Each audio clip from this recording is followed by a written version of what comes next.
In an announcement that shocked many, but apparently not myself, Six Flags Corporation released a statement on May 1st, letting us know that Six Flags America will close its gates for good at the end of the 2025 season. Now, regardless of said property, whenever a theme park is permanently closed, it should be sad for anyone hearing this news. Employees will lose their jobs, and the so-called lucky ones who might have the opportunity to transfer will now have to uproot their family and travel to another part of the country. Members of the local community that have grown up attending Six Flags America will have to say goodbye to a chapter in their life. On November 2nd, the park will close its gates and never reopen. Well, as Six Flags anyways. The rumor that is swirling around is that the park wants to convert the property into a brand new housing development. Six Flags America has around 500 acres, which is a lot of land to work with. The average home in the area is selling for about $500,000, so who knows what the possibilities would be on new homes. With that said though, I had the opportunity of being interviewed by WUSA 9, which is a local news channel in the Washington, D.C. area. And prior to me getting on the air, a local council member said that she had no plans on approving rezone measures that would need to take place of transforming a theme park into a residential neighborhood. So before I tell you about my exciting interview, please do me a favor by clicking on that like button. Newcomers to my channel that love roller coasters, be sure to follow.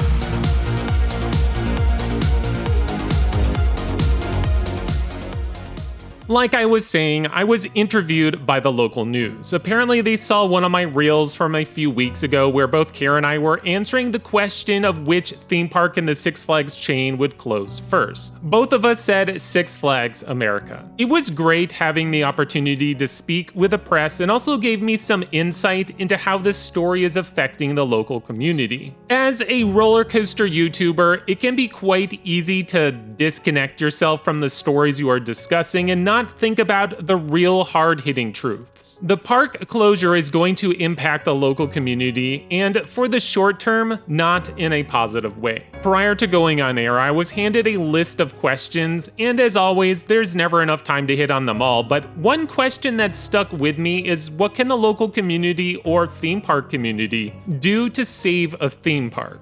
Immediately came to mind was Ed Hart, who was responsible for the whole refurbishment of Kentucky Kingdom. Now, do I think that there is anything that can be done to stop this park from closing? No, Six Flags will hand over ownership one way or another, but is there a possibility of changing hands to someone else? As in, the park still continued to function as an amusement park. That's always a possibility. The only way to save this park is if the community comes together, finds an investor that's willing to put in the time and finances that will take to save this park. But to the hard facts, Six Flags America has had an identity crisis for quite some time. The park is geared towards its local community, but when you compare this park to any other in the entire theme park chain, there's really nothing that stands out. Right now, their biggest claim to fame, I would guess, is having the only Flying Dutchman roller coaster in operation. I was never a huge fan of this coaster, but I know many that have a fondness for this soon-to-be extinct roller coaster model. Many of their roller coasters are clones or near clones of other attractions. Superman Ride of Steel is a mirrored clone of Ride of Steel at Darien Lake. Joker's Jinx, let me introduce you to Poltergeist or Flight of Fear, those are basically near copies of each other. Professor Screamore's Skywinder is also another clone. Ragin' Cajun, clone. Great Chase, clone. The only roller coaster that I feel like has an original soul would be Wild One, a classic wooden roller coaster that has been kicking it in various shapes or forms since 1917. Bottom line, Six Flags America needed a standout roller coaster, and unfortunately, that never made it to the park. Well, at least in modern terms. If you were to go back 25 years, I mean, this park had a pretty strong standout lineup. You had Superman Ride of Steel, you had Joker's Jinx, and Batwing. Now, those are old hat.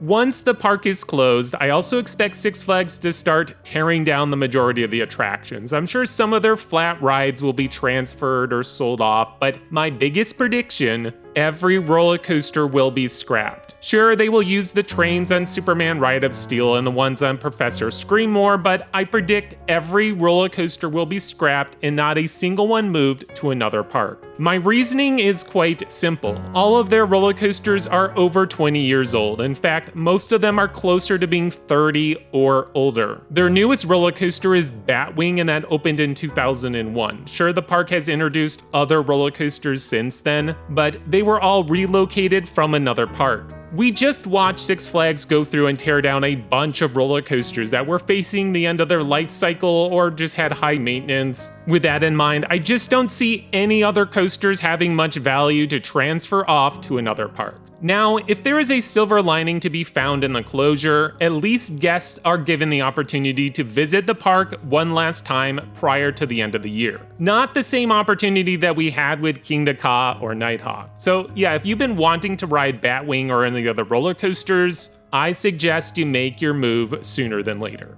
Well, that's all I really have to say for now. I'm sure there will be more to this story as it develops over the coming months. Until next time, this is X Scream Thrills.